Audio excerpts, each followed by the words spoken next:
I would like to begin by asking the members of an audience a simple question. Where is home? Is it somewhere physical, like the little squares we draw with triangles on top of them? Is it a person, a country, perhaps? Now raise your hand if you struggle to pick one place. Hello, ladies and gentlemen. My name is Maria Camarudin Campos. I'm a Portuguese girl who has spent the first 10 years of my life out of the 16 abroad. I've come to learn about many cultures and countries that in many ways have come to mean home to me.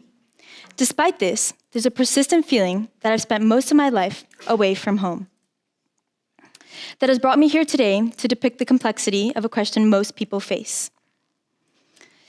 Google defines home as the place where one permanently lives, especially as a member of a family or household. However, as many of you may feel after hearing this, rather than giving me a clear division between my house and my home, it only makes me more confused. I began to wonder what made my house my home, and whether if the feeling was duplicated in any other country or city, would it follow me everywhere?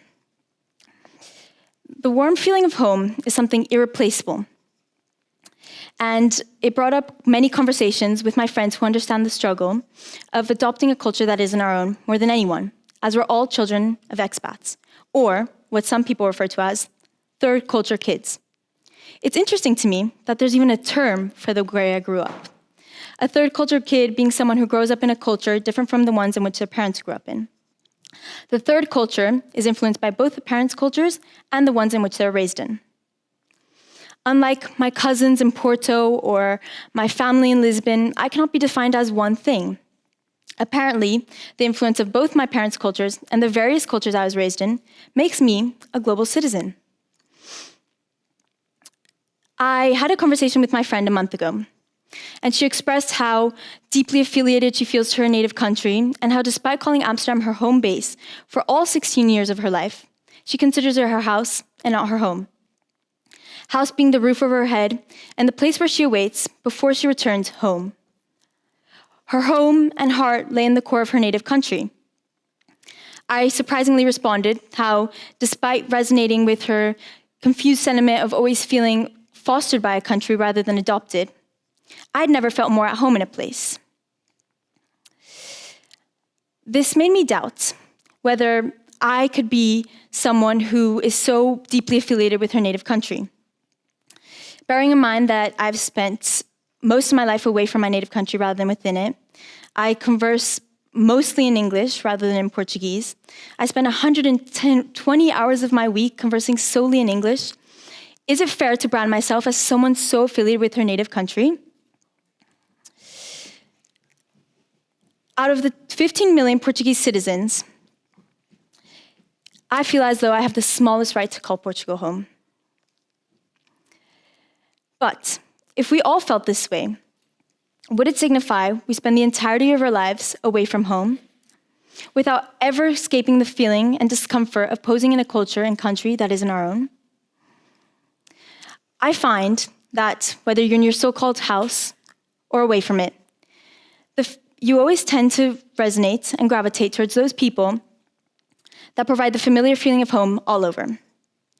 My sister, who graduated in the class of 2023, moved away from our family house last year. She moved from the Netherlands to Spain.